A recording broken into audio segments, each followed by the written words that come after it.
But I say, you cannot challenge what is said in here. So this sentencing hearing starts with a request that seems practical on paper. The defendant is asking for a weekend jail arrangement so he can keep his job, but Judge Elmore is looking at an OWI third offense, a blood alcohol level nearly 3 times the legal limit, and a loaded gun in the car. And then the defendant tries to explain the swerving. Watch how quickly that explanation changes the tone of the entire hearing. My name is Dan. This is the Courtroom Files. Here's already. Not yet, you're right. Thank you. David and Helen, on behalf of the people, Your Honor. Thank you. Robert Hartzell for Mr. Meekoff, who joined me on the left, Your Honor. Right, you may be seated. All right, we're here today for sentencing in this case. It involves conviction for 2, and operating while intoxicated is a third offense, and possession of a firearm while under the influence. It was resolved with a couple pleas of no contest back on May 8th.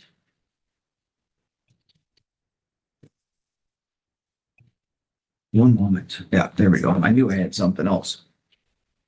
So review these earlier.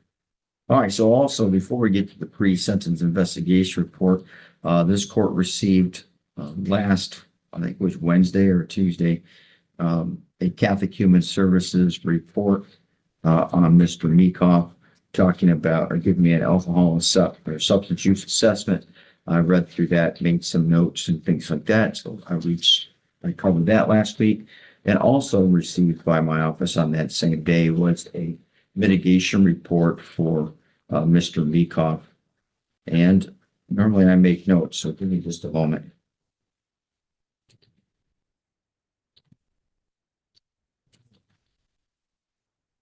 Oh yeah, that because of the Sarah Lee Bakery. All right, now I remember.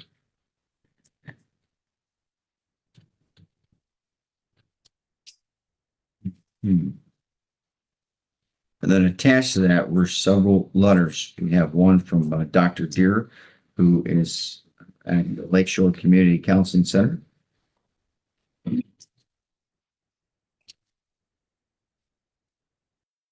Talking about progress there. And there were some other statements or letters here that I received.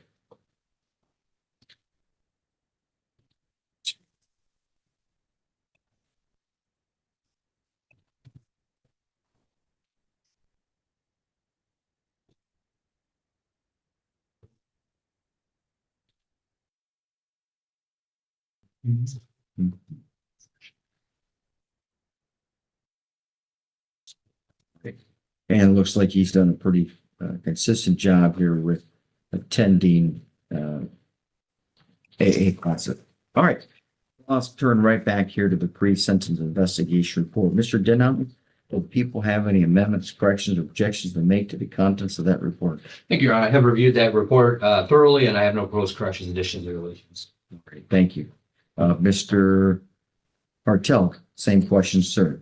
Yes, Your Honor. We asked the court to consider on CFJ 145 under the terms of probation, term 4.20, amending that just to no firearms. I do believe it would be appropriate. That way my client could still go bow hunting, things of that nature. We're not sure how much probation the court's going to give him, but I don't believe there are any allegations in the report of any bows being misplaced, anything. I do realize there were other issues the court may take issue with. Which you said 4.20? I believe Yep. that's the condition where it mentions no weapons, Your Honor. Yep, all right. I know the court sometimes has given that grace. I'd ask the court to consider it in this situation. Thank you. Thank you. That's really more for allocution and mitigation. Mr. Denham, do you have any comment on that? On that particular condition, I would simply leave it to discretion. Copy that. Thank you. All right. Let me take a quick look. Anything else, Mr. Hartel, as to the contents of the report? No, Your Honor. All right. Thank you. I'll just note here, I did go through obviously the CFJ 384 section. There were a couple of charges or cases for which he had some dismissals. Clearly, the court does not take those into consideration. And I don't think I had any other corrections here to make. All right, allocution. I'll start with Mr. Denham. Sir? Thank you, Your Honor. First, the people, I guess I'll start out positive. I'm not aware of bond violations, any bond violations. So give credit to the defendant for that. I think that he's been performing well on bond. However, defendant did receive a significant benefit of the plea agreement. We did dismiss the felony firearm count.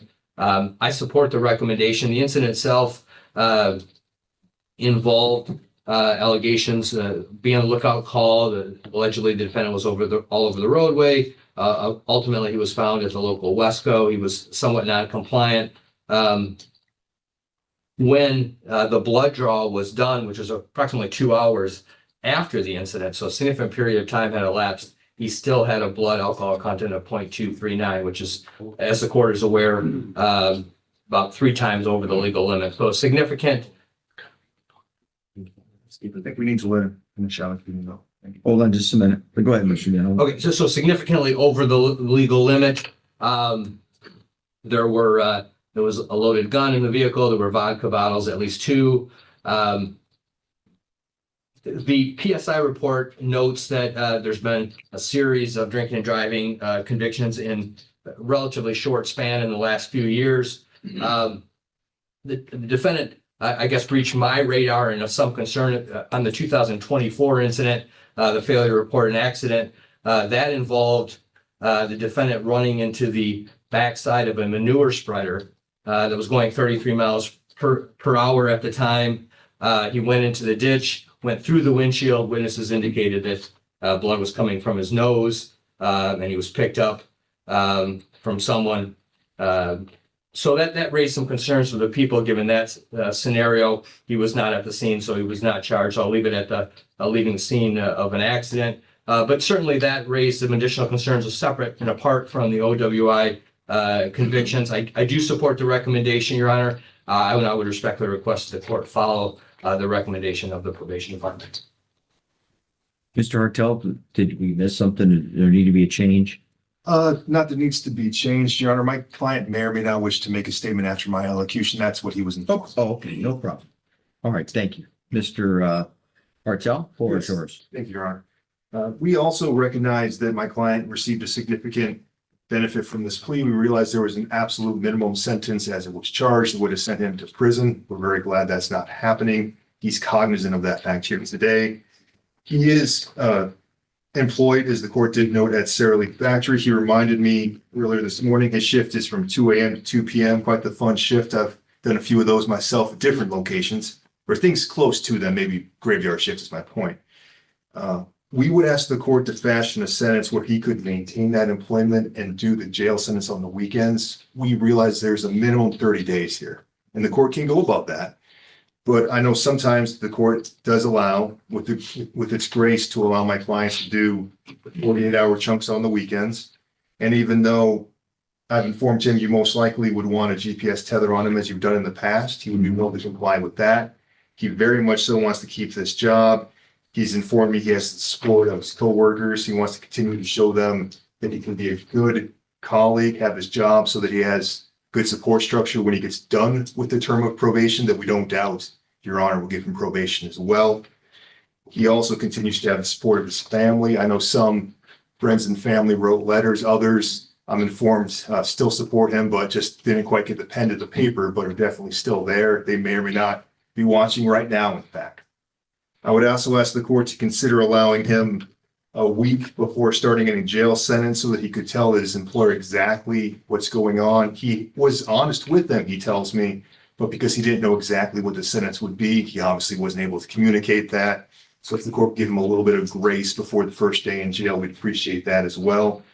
As was noted a moment ago, he may or may not wish to make a statement. That's at his discretion. I've given him my advice on which things may or may not be best to say. I realize this was a no contest, so I won't overly allocute. I know the court has to take everything in the report as accurate, but because it was more for lack of recollection than civil liability, if he suddenly had better recollection, I just ask the court to factor that in. Thank you. All right. Mr. Meekoff, you have the right to make a statement if you so choose. I guess all I've got to say is that night was 35-mile-an-hour winds. It was windy. I hadn't drank until I was at the parking lot waiting for my ride to pick me up.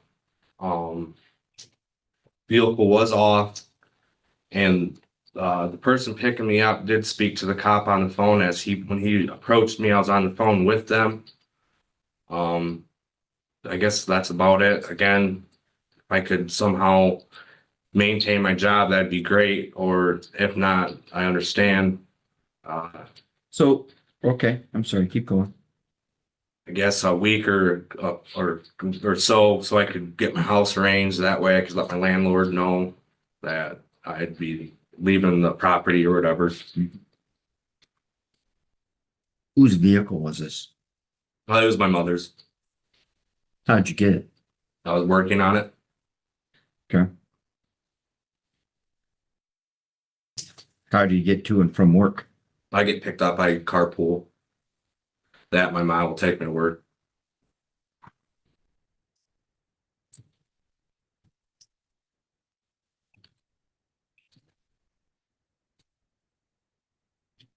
How is that you remember this now and you didn't remember anything last time I took the plea 2 months ago? I guess I didn't really quite understand everything. What do you mean you didn't understand everything? As in like the no contest or I whatnot. explained it to you. I told you you couldn't challenge what was in the report. Right. How Yes, was that? No, how was that not clear? I guess I just wasn't. I mean, You weren't being honest with yourself or with the court, because I'm pretty clear when I do a no contest plea. Right. And you told me you couldn't remember. Which means if you try to tell me you remember stuff,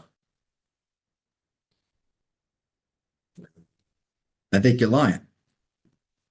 So I don't know. There is no better way to explain it than I do. I'm pretty sure I'm not patting myself on the back, but I say you cannot challenge what is said in here. And so I don't care if it was windy. You were obliteratedly drunk, swerving, putting people in danger. Whatever you've been telling yourself prior to sitting there in that chair today is wrong. Your hopes are not going to be met. You will be leaving through that door in about 4 minutes. You are not going to go to work and say, and give you another week. I don't know what the heck you've been doing in the last 2 months if you didn't tell them that that was a possibility. That does not matter. You are 31 and you have 3 drinking and drivings within 6 years. And in this instance, you were all over the road enough that people called police. You were driving when you could not drive a car. You were unlawful for you to drive a car. And it was unlawful for you to possess a firearm. Was that, am I right? loaded firearm. Yeah. No. Yeah, I'm not gonna let you go hunting. You can't possess a firearm. You can't possess a loaded firearm. And you were drunk with the blood alcohol level that would put most people in bed for a couple days, passed out. Oh no.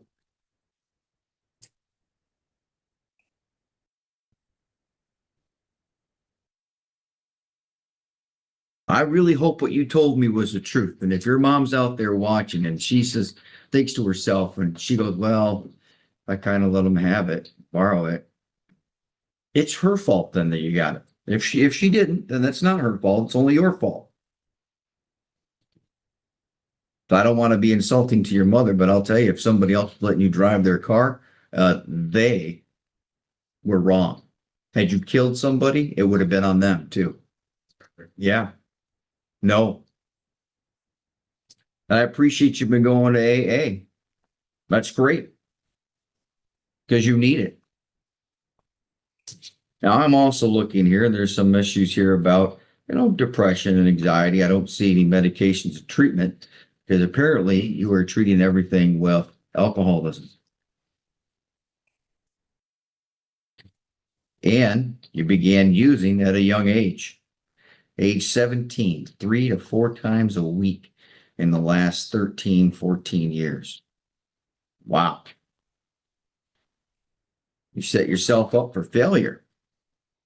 Yes, Your Honor. So, and I'll tell you why I talked about credibility, and that's what I jumped on right away when you started telling me about what you remember and then telling me I didn't do a good enough job explaining it to you. Well, you had a three-quarter empty bottle of Smirnoff in the car. But actually, there are two bottles.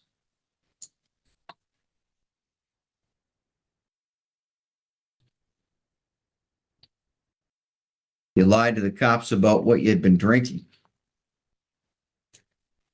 Failed three tests that were given to you.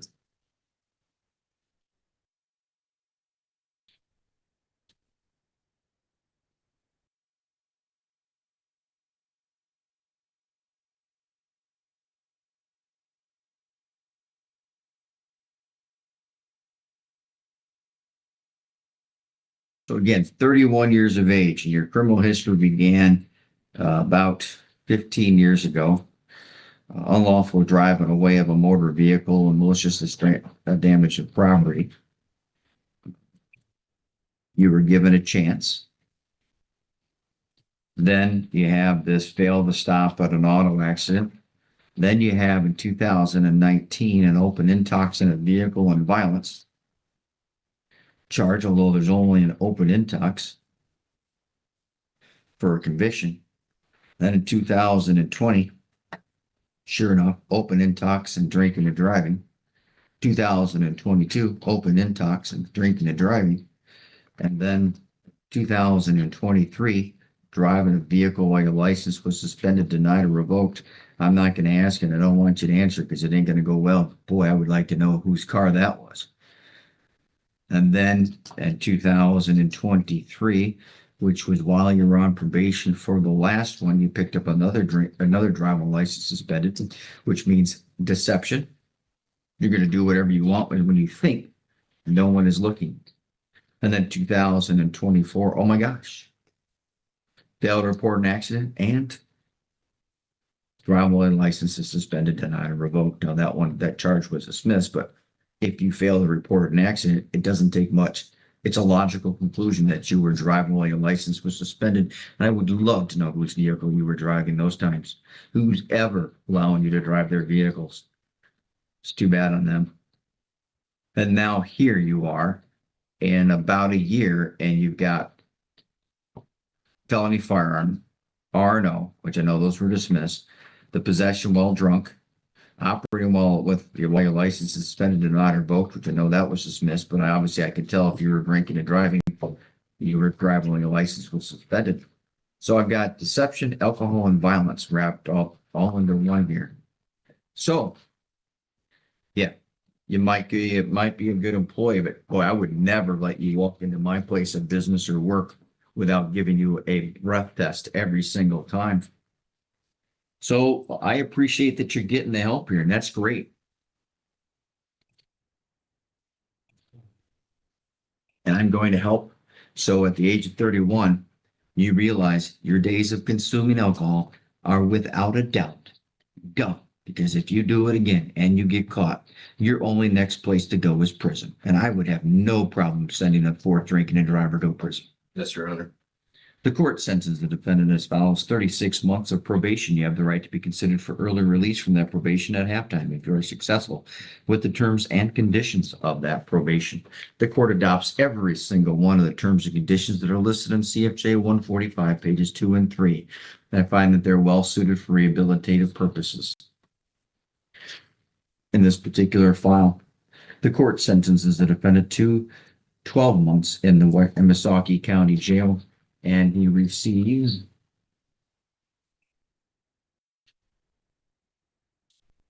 three days of credit.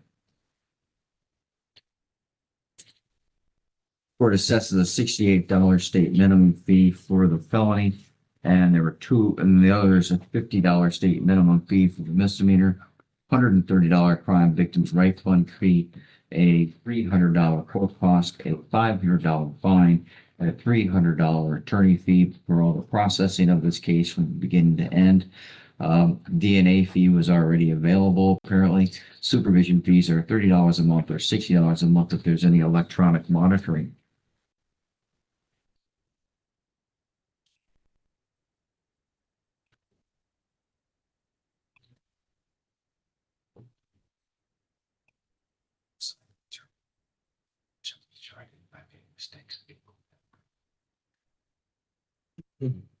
So again, that's actually listed as 365 days. Okay. All right. Have I missed anything, Mr. Blazak? I just wasn't sure if you were done with the second. Oh, second, thank you. 93, I'm just gonna go 90 days of jail with 33 days of credit. Those two sentences run concurrently with one another. All right. Thank you. Anything else, Mr. Blazak? No, thank you. Mr. Denham? Nothing further on. All right, Mr. Hartel is going to bring you two copies of one document. You're going to place your initials on one copy. Doing so neither elects nor waives any rights. Based upon the plea, any appeal done in this case will be by filing an application for leave to appeal and not an automatic claim of appeal by right. Furthermore, if you wish to have the court appoint an attorney to assist you in an appeal, you may complete the bottom half of that document and return to the court within 42 days. If you choose not to appeal, you may simply dispose of your copy of the document. The number one thing you did wrong, the number one thing you tried to do today was try to tell me, oh yeah, now I remember, and I wasn't told well enough what was going on. I didn't understand. I don't believe you. Don't talk. You're going to make it worse. Just put your initial on that one page. The sentence is well within the guidelines. This is a straddle cell. The court could easily send the defendant to prison. And you're going to note one thing. Had I sent you to prison, you could have gotten boot camp. You probably could be out a lot faster than you will be when you're going that way. Thank you, Mr. Hartel. Blaming it on the wind. My client has asked me to ask the court. I know the court. No. Going to jail. It's not on weekends. You're going to jail. Blaming it on the wind, that was a bad choice. Thank you. So in my mind, this hearing shows why credibility matters so much at sentencing. The defense wanted the court to protect the defendant's job, and I think that's a real consideration. But when the judge hears excuses about the driving and conflicting explanations about memory, the court's going to start to see the inherent risk in this person. That's how I see it anyways, but I'm curious to know how you see it. So take a moment and let me know down in the comments. And if you enjoyed this video, why don't you check out one of the two that are on your screen right now. Thank you so much for watching.